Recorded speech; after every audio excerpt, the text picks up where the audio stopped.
Hi, Water Signs, Pisces, Cancer, Scorpio, Ascendant, Sun, Moon, Venus, Rising, and those cross-watching, welcome to your Tarot Love Messages. Today we're going to take a look at and see whether or not you will hear or see your person again. So in a way, I guess this reading is more tailored to those of you who currently are going through a no contact, no communication period. Okay, so we'll see whether or not there will be contact or communication between the both of you in the near future. So this is going to be a general reading, so please just keep that in mind. If you are after a personalized tarot reading with myself, please feel free to reach out and inquire. My email address will be listed just below the video here, where the show more section is. Alright, with all of that being said, let's get stuck into it.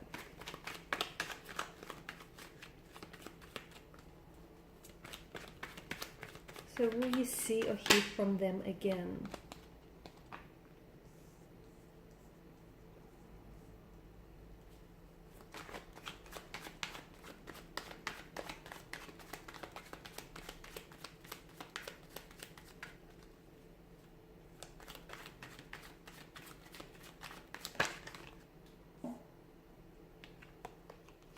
The cards are just jumping out. Okay.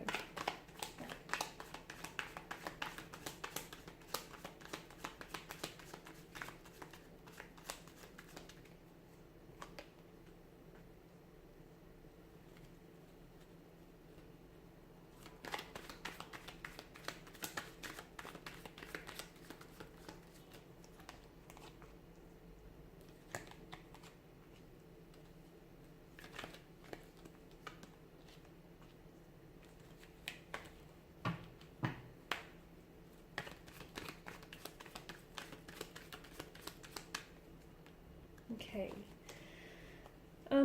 You've got a few major arcana cards here in the tarot reading, so that's interesting. I'm also picking up that for some of you, this is a situation in which you've experienced before with this individual. So this isn't the first time this person has ghosted you, or it's not the first time you go through this period of withdrawal, stagnation, no contact, no communication, and here you are left wondering and second guessing, was it something you did, was it something you said here? So I guess this place here, though uncomfortable, is familiar to some of you watching and listening. So it's something that has happened in the past, and it's something you have experienced with this individual. And truth be told, it's likely that you will experience such a phase and such a situation with this current energy again in the future. Now, the Eight of Wands together with the Strength card tells me that you have to stay strong during their silent treatment, okay? You cannot possibly bombard yourself with negative thoughts such as, was it something you did, or was it something you said? Was it something you didn't say? The truth is, it's not you. The truth is, it's not you. It's about them. They could be using silence as a weapon to retaliate. Maybe this person is going through something as well, okay? So maybe right now they're going through, it could be a multitude of things, okay? Maybe they're a little bit distracted. They may still be hung up on an ex. Okay, and the ex may be communicating with them, and it's confusing them because here they were trying to build something with you, and then all of a sudden the ex comes back into the picture, and it's an ex that they do still have lingering emotions for. And you can just imagine how it might further complicate things. The Eight of Wands tells us that there is going to be communication in the future between this individual, and it actually might happen a lot sooner than you might anticipate. It could be within a few days, weeks.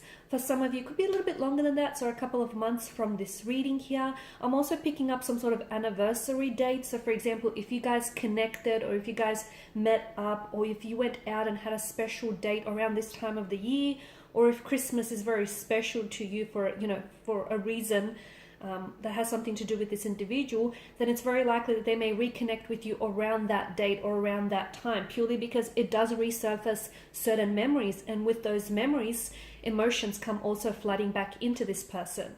So yes, there will be communication here. That's the good news. The bad news is, as mentioned earlier, I do feel like there just may be a period, or there may be, you may be entangled in a similar situation where they come in very strong, and it feels like it comes in waves as well, their behavior. Like they come on very strong, they're very attracted to you, they express a lot of interest in you.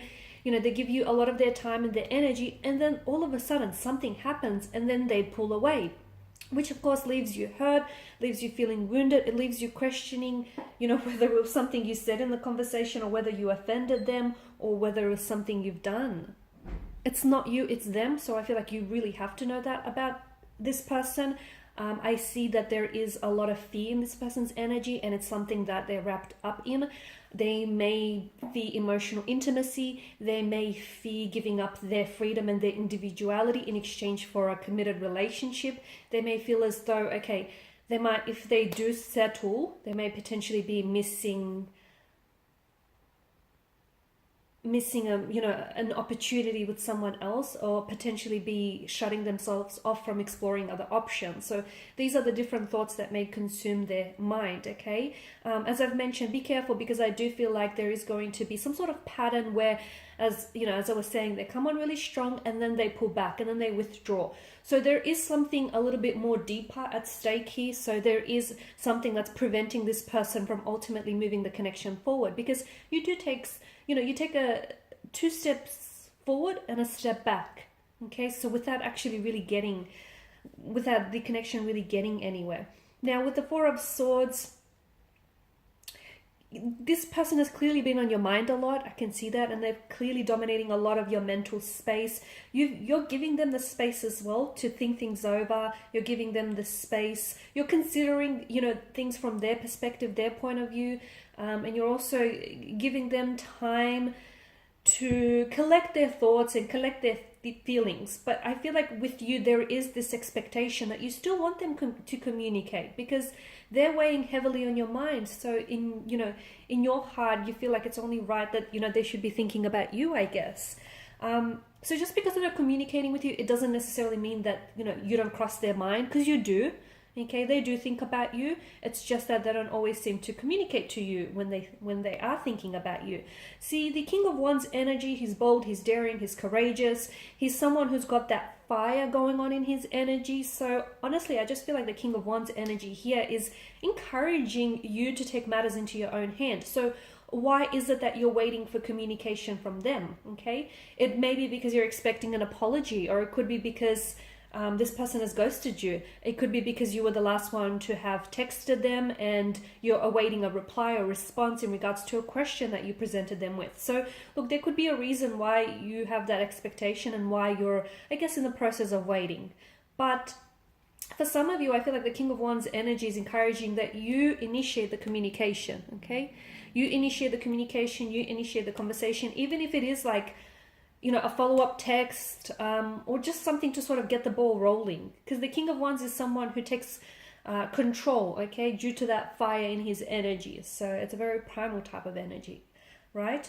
I do feel like the two of you have a very special connection, and your person is aware of this. And I feel like that's what also kind of... that's what also holds them back in a way, because I feel like this person is afraid. That's right. They're afraid of how strongly they feel for you, which doesn't make sense, because you make them feel good. You make them feel special. You make them feel a certain way. So why would anyone be afraid of those feel good emotions? Maybe because those emotions are unfamiliar to your person.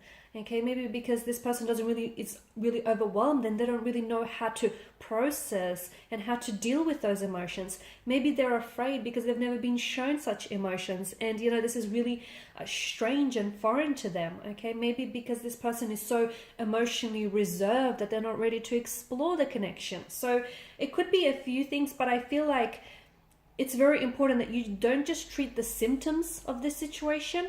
Dig deep down to the root of this situation, okay? Because there's something bigger at stake here. Them not communicating, I feel like is speaking volumes in itself, if you get what I mean. So their silence, okay, like no response is a response. The fact that they're not communicating, they're still communicating a message or two. So I really feel like you have to think on that a little bit longer. So there will be communication between the two of you. And this is why I feel like it's very important for you to really address this fluctuating presence, or this on and off, and this really hot and cold energy, the fact that they come on so strong and then they pull away.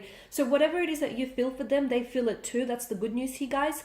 But I feel like unlike yourself, you're kind of willing to throw yourself into the deep end, but your person is scared to even like dip their toes into the water. Your person is afraid. With the Eight of Swords energy, it's like they feel like, as I've mentioned, this is kind of an energy that feels like you're restricted by your circumstances.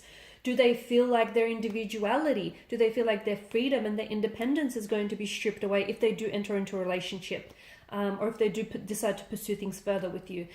Do they feel like, they don't have it in them to give you the love, the attention, the energy that you deserve? There's something here that holds them back. Essentially, it is fear, but where is this fear stemming from? And that's something you and your individual have to sort of talk and communicate about, because there is a lot of potential, but why is it that they feel the need to hold back? The fact that they're holding back, they don't realize that they're also preventing themselves from a good thing, okay? Because you guys do have a good thing going. Now, I did mention that I find it very interesting that you do have some major arcana cards that have made an appearance. They're very powerful on their own. I'm not sure if it's you here, but someone here is definitely embarking on a very spiritual journey, one of emotional awakening and awareness. It's a journey that I feel like is done in solitude, okay? And I don't know if this is you listening and watching though, because I feel like there's some healing energies with the presence of the Star card. Someone here needs to heal their past pain, their past hurt. Perhaps it's it's the way that this individual treats you. Maybe that's sort of surfacing emotional triggers in your energy, and that's bringing up past hurt and past pain to the surface. So if that's the case, you have to ask yourself, is this person contributing to your happiness, or are they taking away from your happiness? Because I definitely feel like someone here is embarking on a journey. It could be your connecting energy though. They may feel as though they need to go on a journey, one in which it must be undertaken in solitude and alone here. And maybe they're a little bit resistant here with the Eight of Swords energy here. Okay. I also feel like, as I mentioned earlier, that the fact that they hold back communication from you, I feel like it's also a little bit ego-driven. So in a way, it shows that they're kind of dictating control over this connection, that they kind of have the upper hand, okay? And in a way, they know that they got you, okay? And they'll always have you. And maybe that's kind of getting to their head a little bit. So watch out for that. Alrighty, guys, and these are your messages. If you're after a personal reading, feel free to inquire. Otherwise, let me start again. Please show your support by subscribing, liking, sharing, commenting. I will be sharing with you more tarot love messages. Of course, I'll keep them coming, so stay tuned. Thanks, guys, again for your time and attention. Bye for now.